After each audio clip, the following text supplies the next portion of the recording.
welcome on this Wednesday, day 3.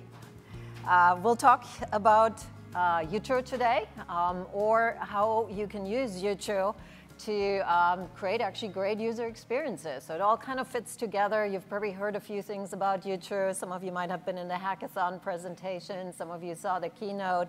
So Jason and I are here to tease things apart or put them together for you. My name is Andrea. I run the user experience team here at Guidewire, and with me is Jason. I'm Jason Hill. I'm the principal product manager, and I manage the Jutro designers for our design system. Yeah, and he's actually the magician behind all this stuff. So this is the reading test also for today. I know you've been deeply studying this, but some of the things we might talk about today are not product yet or are ideas. And of course, anything you say is very valuable to us, and we might use that information to improve our products. And there's probably a bunch of other stuff in here that is mutually good for us. So what we'll cover today is I want to briefly introduce you to user experience at Guidewire. Yes, we do have such a thing, and I have a team. We'll talk about some of the use cases we're designing for. It might be a little bit different what you might expect. And then we'll go into design systems, why we have them, and then of course main focus will be on the Jutro design system and why it should matter to you, and why we are very excited to have you all in the audience. So as a design team, when I started here about 2.5 years ago, we were just starting the cloud journey, right? And in a way, as you know, Insurance Suite is pretty well made, right? It has a lot of functionality. And we just started then thinking about cloud applications, right? And of course, Insurance Suite is tried and tested and true out there, right? Many of you are using it. So when we talk about cloud experiences, the first thing actually we ended up making were experiences that are more of the what I would call configuration flavor. So if you are using, for example, our Guidewire Cloud Console, that is actually designed and made by my team together with our developers and product managers, right? So whatever we do, though, we use a few guiding principles, users first, personas, whatever you want to call them. So people like business analysts that would configure systems, right, like many of you probably are. Developers, and there's 2 flavors typically, front end, back end, sometimes full stack too, right? So very persona-based. We have we always engage with our customers, with our end users, to come up with the best solution. And some of these users might be business users, and then of course we need to also put ourselves into your engagement channels, right, and say, oh, Olivia, that person that needs to buy, in this case, farm insurance, right, what will she need, right, because we need to make products that you can use to make Olivia happy. So here's some examples of the experiences we're designing, and some of you might be using them, don't know that yet, but this is the product designer UI actually, or APD, or advanced product designer might be some of the buzzwords, right? So some of you might have seen the Insurance Suite version. This is actually the cloud version that we have developed together with the product management and engineering teams. And so you notice it's a little different theming, and it allowed us to really reconstruct the app, deconstruct and reconstruct it in a very user-friendly manner. Here's another example. If you have seen demos or maybe even are on a journey for Claims Autopilot, right? It's a very question-based and decision-based process, right? So this is actually the Claims Intake Designer UI, that question library that you might have seen, and that design and that thinking behind it also comes from the UX team. And Andrea, if I can just call out here, if you guys see, they're 2 totally different apps, 2 totally different teams, 2 totally different product managers and development teams. And because of the design system, they were able to operate independently and yet come out with 2 different applications that feel like they belong to the same platform and home. Absolutely. Thanks, Jason. Yeah, so one other thing you probably heard a lot in this conference is micro apps or micro front ends, right? We just changed the word to micro front ends. Honestly, more or less the same thing. As a designer, I always think about these things as being experiences that get one job done really, really well, right? So in this case, it's actually a submission intake. I think Madhuri is here. with an intake form, right? So an Accord intake form, and how might you automate that? So it does that job really, really well. And the beauty of these micro front ends is you can embed them. Let's say you have 10 different types of agents, right? You can embed them in 10 different type of agent experiences. And so the reuse is basically given, so you don't have to remake those same things over and over. And as Jason said, what this is here, for example, this could be an embedded application into Policy Center, right? But it's fully cloud-based, it's fully Jutro-based, it's a micro front end. Or maybe you have your own agent portal. You could embed it there too. All right, so we also, of course, work extensively on figuring out digital experiences, right? So when we delivered the original digital engaged products, you probably have seen we tried to give you a few reference apps. Well, a few things changed in the meantime, right? So these are probably 3, 4, 5 years old. So what I learned from my product managers is they were meant to be reference apps, so sample starter apps for you. And what we also learned from our consulting organization, oftentimes then you took those and said, well, that's not exactly how we work, right? So you kind of ripped some things out, replaced them, and all of a sudden it became a lot of very customized code that you then on top of it may be themed, right, with your brands, et cetera. And so it became very expensive, not only to make, but also to maintain. So we took those lessons and we looked at countless digital experiences from your websites, from our own consulting engagements, and we really said, well, what are the common components that these things have? I mean, not just boxes, right? Boxes are easy, text boxes, et cetera. Although there's a tooltip story out there, which is really interesting right now. So things like tooltips, they occur in every single application, right? So why put that stress on you to have to figure out, oh, here's how my tooltip should work, and code, right? I make it. So when we talk about the design system, really what our job is to make this a plug-and-play kind of thing for you. So when you make your digital experiences, those basics, those components that show up over and over are taken care of, so you can spend your time and your design time and your UI development time on really these value-adding experiences. And that is an example of a sample that my designers designed here. So I'm going to ask a question. I asked that yesterday. Who has a design system? Raise your hands. Raise your hand, please. Working on one? All right. A couple of people. It's a little hard to see with the lights. Who knows what a design system is? OK. That's good. So we'll start a little bit more with the, let's start with the design system. So imagine you do business in 16 states, and you are going to sell your auto insurance in these 16 states. And now you want your customers to buy this auto insurance. Maybe you have a companion agent, either captive or independent agent experience, right? And so what you could do is a couple of things. You could say, let's make one for state 1 and state 2 and state 3, right? So you could develop all these user experiences. You could hire an agency to do that for you, or maybe your UI developers have to be creative, which sometimes works, mostly doesn't, right? But in other words, you might have a lot of different teams creating these new experiences. Well, what inevitably happens, and it happened to us actually, it happens all the time, is each team will have a different opinion, right? So let's reuse the famous tooltip. Well, my tooltip should look like this. Oh, OK, and over here, I saw one out there that I really liked. I'll make that one, right? And that's the simpler case, right? So imagine all this time spent on making address components, on making header components, on implementing theming and taking guesswork at, that brand style guide, how do we translate this to actually our experience? So this is really what design systems are made for, because you do not want to have 3 or 4 or 5 different teams make, in essence, a very similar experience, right? It's a lot of waste of development time. Believe me, I've been there. It's a lot of effort to maintain, to code, to keep these teams coordinated, right?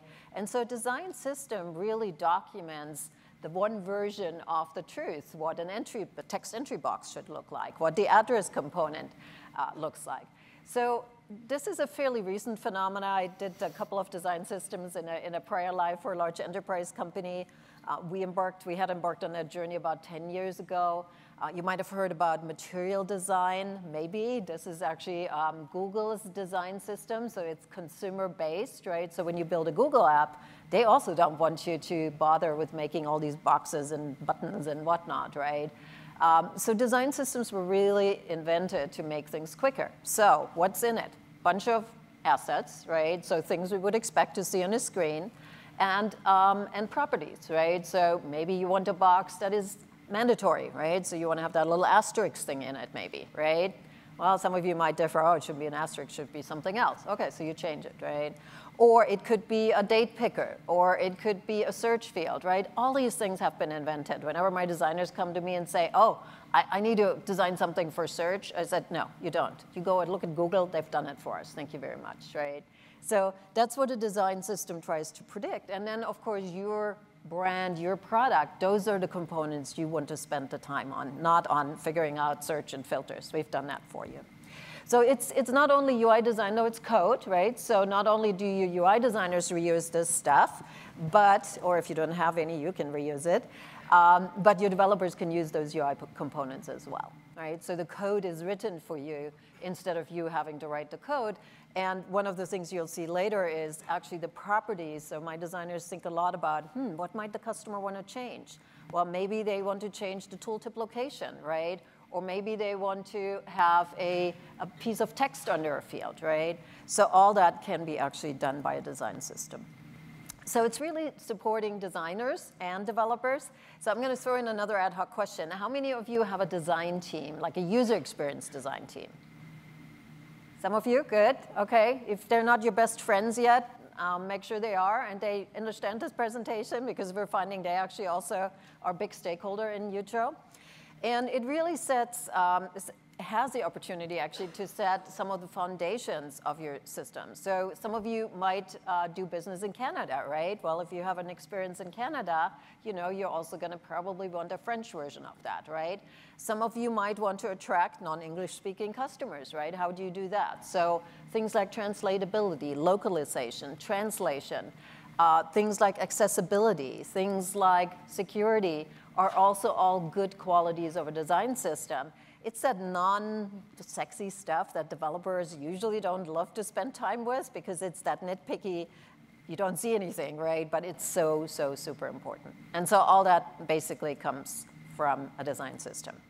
And with that, I'll pass it over to Jason to talk about Jutro. Thank you. And if I can add just a little bit to that, one of the things that you should be asking yourself is what differentiates our design system for other design systems. As Andrea said, it lays out a lot of foundational elements.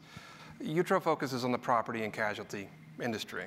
And the main vision of Jutro is to take those elements that insurance companies have been doing for 20 years, and most of you do the exact same way. Those things have become a commodity. Jutro wants to make those for you so that you can use them out of the box, speed up your development time, and then focus on those bigger, hairier problems like Andrea mentioned.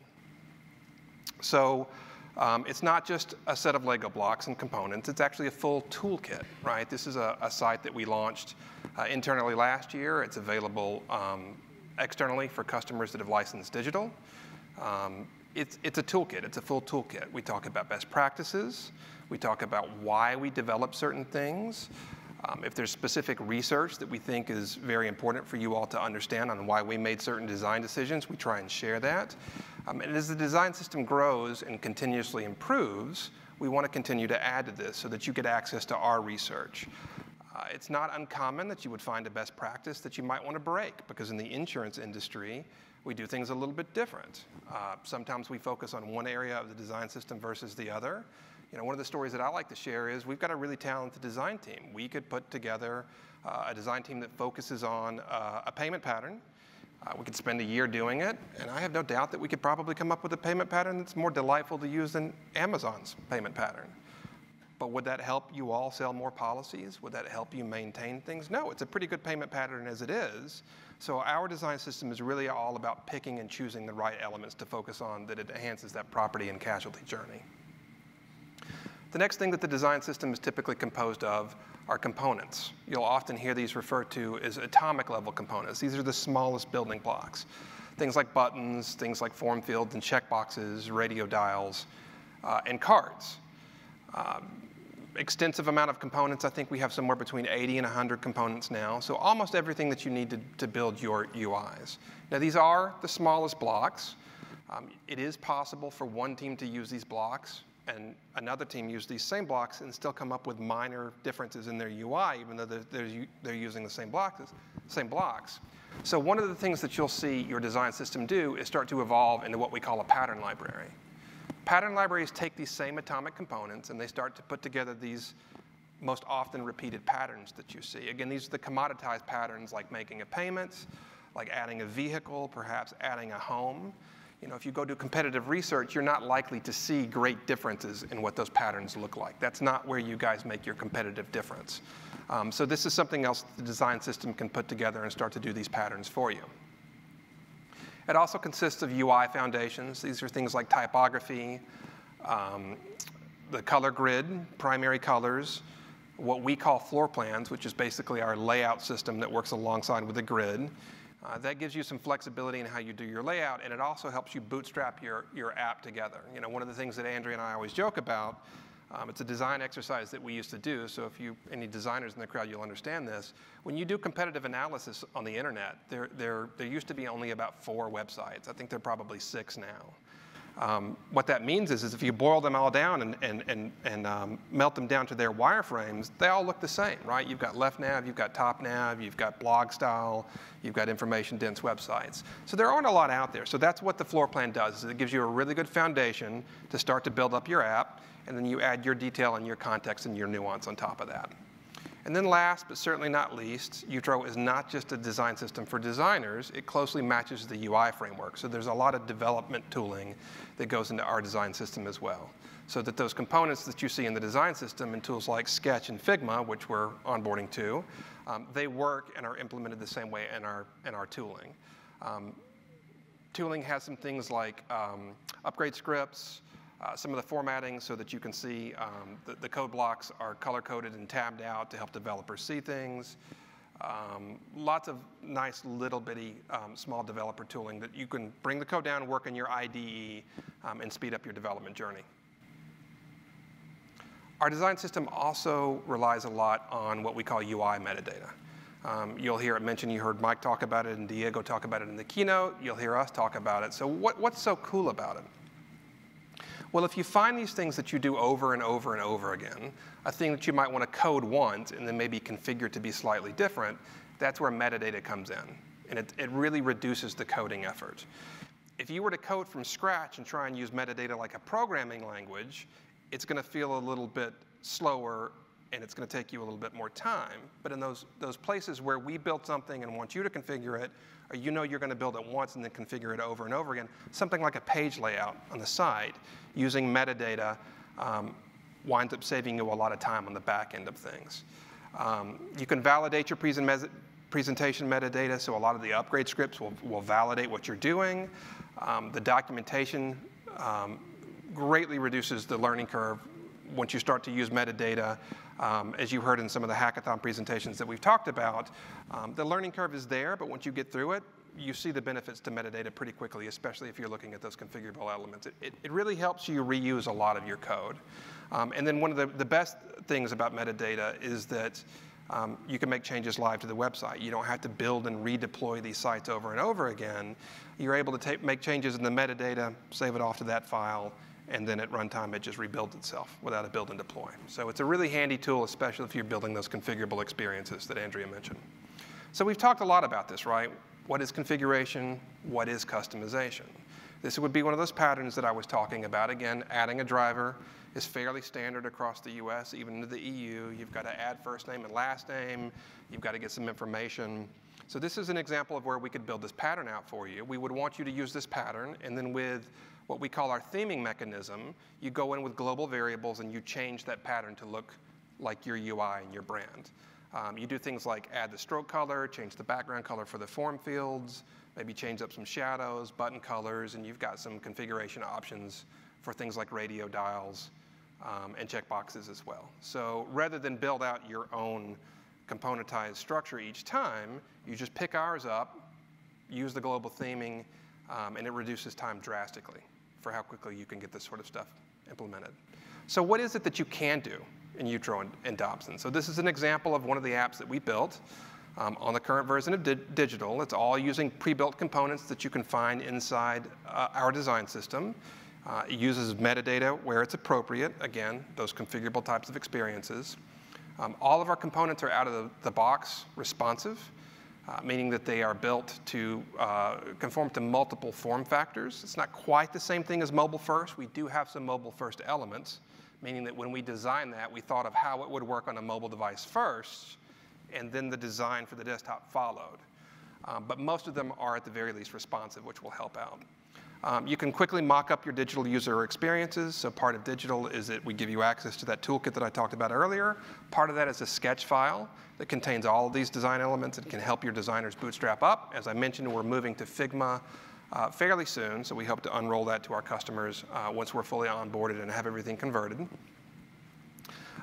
You can use the metadata like I talked about. So areas like page layout, you're able to very quickly get in, change your page layouts in your current digital app, and basically use all of this pre-built functionality to build out your apps. And again, it bootstraps the app up, and then it's packaged with a lot of value like accessibility, security, analytics, and internationalization. One of the things that I always like to point out with accessibility is that we shoot for a WCAG 2.0 version of accessibility. All of our components are accessible out of the box. With theming, you can run up to the red line on some of that, so it's always best to do a final check for accessibility on the end. Luckily, most of those accessibility red flags come along the lines of contrast. If you change your colors, maybe your blue is a lighter blue than ours, it's white text on top of it, contrast is really the thing that you want to check for. The underlying things like ARIA tags, most of the time the out-of-the-box accessibility works for you perfectly. And then most importantly, we're starting to really lay down the guardrails for what it means to stay in line and make better upgradable experiences. Still giving you the flexibility that you want in your digital experiences, especially when it comes to consumer-facing stuff, but being able to stay on the Guidewire tech stack, and most importantly, as these new versions of Jutro roll out and digital roll out, like Mike said, we're at 6 months. Every 6 months, we've got a tried and true release that comes out. We're always aiming to get faster and better. Staying within these guardrails will help you upgrade your experiences in the future. So let's look at some of the things that you can design and build with Jutro. These are a quick highlight. I'm not going to go into a lot of detail here. But these are designs from our claims hackathon. So we work with our partners, quite a few vendors that you guys know about. I won't name anybody by name. We gave them a set of standards. At the beginning of the exercise, we gave them some onboarding materials, including some learning lessons. They took a couple of days to onboard themselves, and then we gave them 5 days, was it, Andrea? To basically 7 working days. 7 working days, okay. 7 working days to design and build an app. So this is one of the apps. This is a quick claims experience where you go in, enter your account information, get to the claim. They've got custom graphics. You can see with theming that they've actually wound up making the form fields a little taller, a little wider, and with completely rounded edges. Again, that's not deep inside the code. That's basically just CSS and global variables that we give you access to. They took a pretty aggressive stance on modifying our out-of-the-box wizard, which is what you see at the top. This would be an area where you go out and you're doing a little bit of custom components yourself, which is nothing to be afraid of. We want you to be able to mix and match some custom components. What we want to move away from is that your apps are 100% custom components. We want you to use as many of the Jutro out-of-the-box components and then only use those custom components where it really makes a difference. So you can say they've got a nice little flow here. They were able to do something that I would say very much does not look like the Guidewire branded app. Out-of-the-box Jutro components, and the global styling that I was talking to you about. So this is another app. They call this Unstranded. There was a great story in our presentation yesterday where this was from a real-life example. The gentleman that led up the team here, it was a global team, was basically out with his family and got stranded on the car. And he had to pick up the phone and deal with that very frustrating experience of being passed off. He didn't know where the vehicle coming to help them were. He had to go through a phone tree. It's just not what you want to do when you're stranded on the side of the road. So they developed this app to very quickly be able to log in, get your claim started, and get some road help out there to you as fast as possible. So it starts off by asking about the details that are involved, select the repair shop that you want the tow truck to take it to, make sure that the location is where you think it is, also maps to where you are, and then very quickly be able to get that tow truck on the way and get help. So as you guys can see, with some very simple theming variables that we'll talk about a little bit more in the session following. I hope you guys join us for some of that. you're able to get some drastically different experiences. I think the best thing for me about seeing how the partners work through the hackathon was seeing what they had to say about Jutro, right? We're always very concerned that are we giving you enough flexibility to do what you want to do? Are we giving you too much flexibility that's going to be an increased upgrade risk when we go? But the feedback was really, really positive, particularly around the learning materials. They felt like they were able to get onboarded and learn about Jutro and what you could do with it and how to use it very quickly, within 2 days. Lots of comments about the robustness of our component system. Our individual atomic web components were really great. It was great. They saw that there are a lot of patterns that maybe that you could use and that would have been more beneficial to them. And we were able to say, that's great. We've already got these in development. So they'll be in the next release. And then most importantly, they were really impressed with how fast they could build these out. These are apps that would typically take them, a month in a best case scenario, sometimes 3 months. And as we said, in 7 working days, they were really able to get these apps out the door. It was a great experience. And I guess to build on that, it wasn't just the UI. They also connected them up to Claims APIs, so the new REST APIs, right? So it was really the vision of how we envision that you all will build experiences out there. And I think there's a couple of people who have actually connected with us to influence even some of the Jutro baseline. I think AmFam is here. So in the early days, right, we started asking. I mean, we're UX designers, so we always want feedback, right? What would be useful? What's not so useful, right? And we clearly heard, we're not going to make all the components for you. There was a very complicated multi-driver, multi-policy element that I don't know how special that is or how useful that is to make, right? And maybe that's something you need to make, right? And that's perfectly okay. But we hope to give you at least a good baseline to get started and then get your feedback. So we constantly are trying to make this thing better. We hear a lot from our consultants. Hopefully, eventually, we'll hear from you and move the topic forward together. Yep. So that was my quick overview of what is involved in a design system, and I will pass back to Andrea to talk about what's next. Yeah, so now you're sitting here and saying, good, and how does it all fit together with that keynote thing on Monday, right? Was it Monday? It seems like already forever ago that Diego showed, right, and Amy showed. So what Amy showed in the earlier part of the keynote was really what I would call our X-Engage apps on the Dobson release. So I guess we call them Engage apps, right?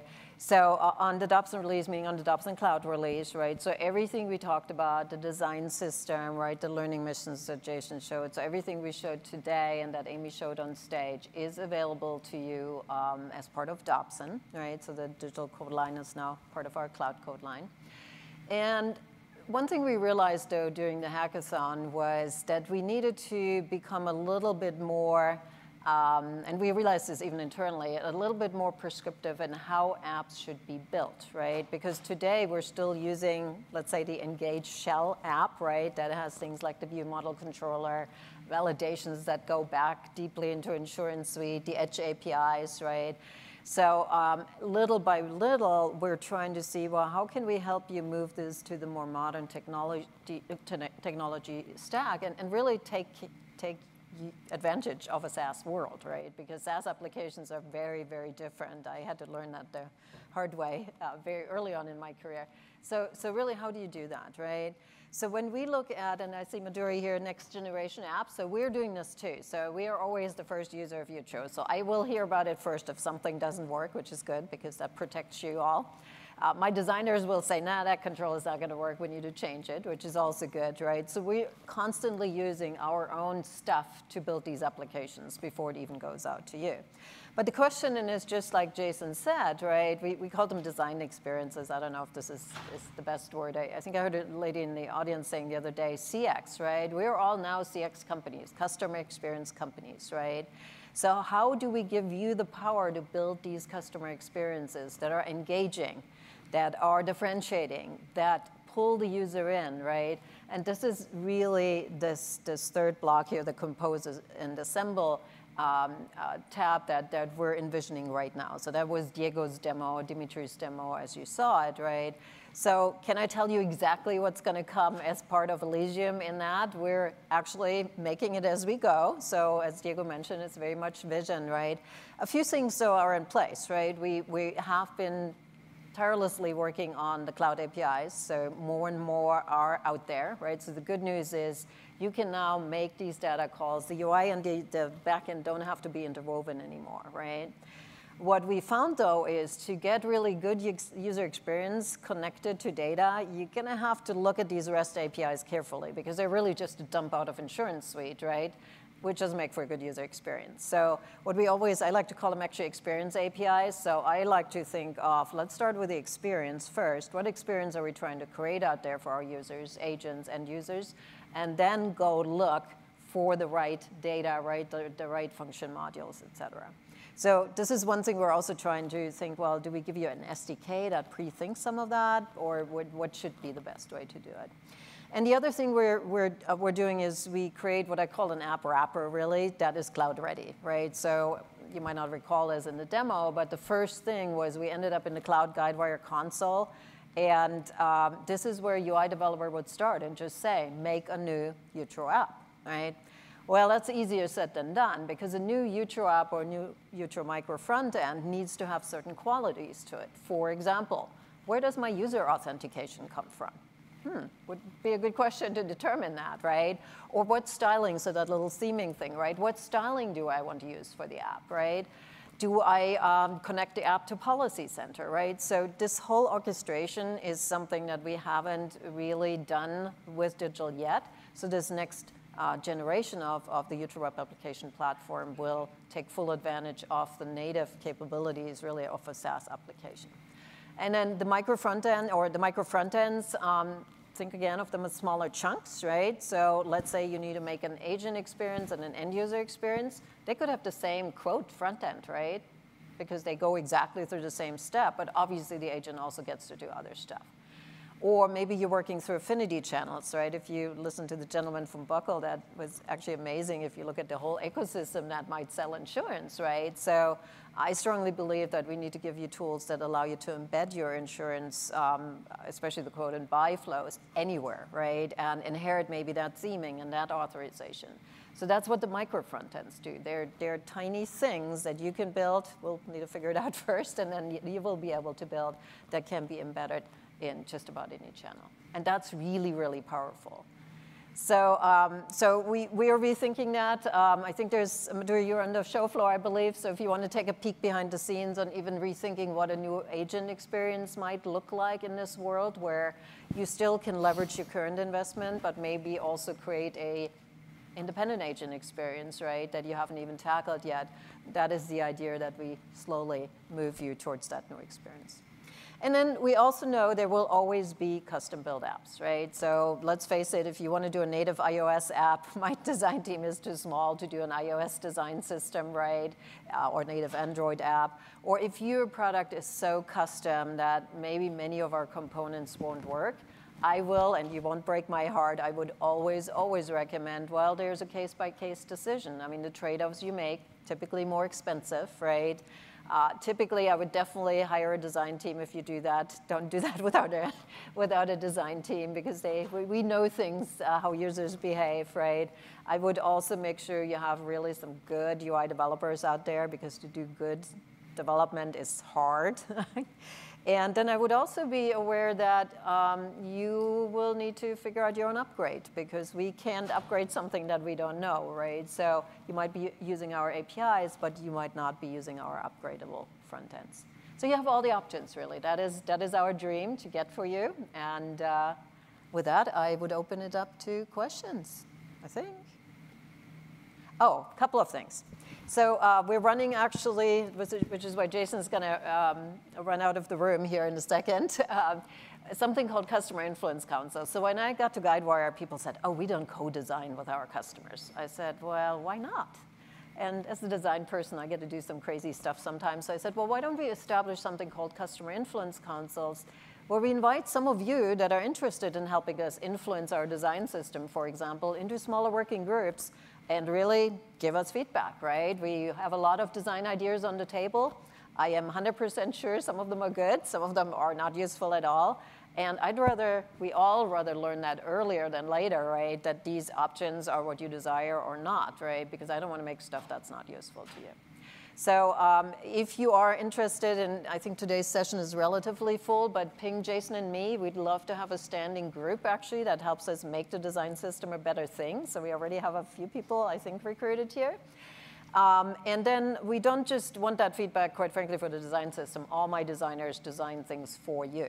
So if you're interested in influencing, just shoot me an email, and I can tell you what projects we have in the run. And I'm happy to do an early preview. Again, we have to watch the safe harbor statement again. It's obviously a lot of stuff on the drawing board, but without your feedback, we're not going to make the right thing. So. Yes, we'll start doing these CIC sessions more and more regularly, so we would definitely love to hear from you if you're interested at all. The CIC session today, as Andrea mentioned, is a little bit full. It's in Bluehorn 4. But if you are very passionate and want to get in, it's likely we may have 1 or 2 no-shows. So by all means, stop by. Maybe there's a little bit of room. It is a catered lunch, and we'll eat at the beginning. And definitely reach out to us. We'd love to hear from you.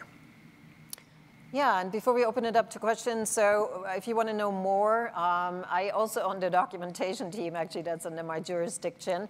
So we put everything we know and we want you to know on our website. It looks very different than most of our documentation sites, as you'll see. I think Tom might be in the room too. So we have also the developer community. There are some things out on the community as well. Articles, probably this session will be posted there. So if you want to just get a sort of bird's eye view of what Jutro is, I would encourage you to go there. Share that with your designers, with your UI developers. They might have more questions, and we would encourage those. Okay. All right. Well, we have about 5 minutes left, but I know lunch is also waiting, I believe. So I will let you go. If you have any questions, email us, get in contact with us, and thank you for attending.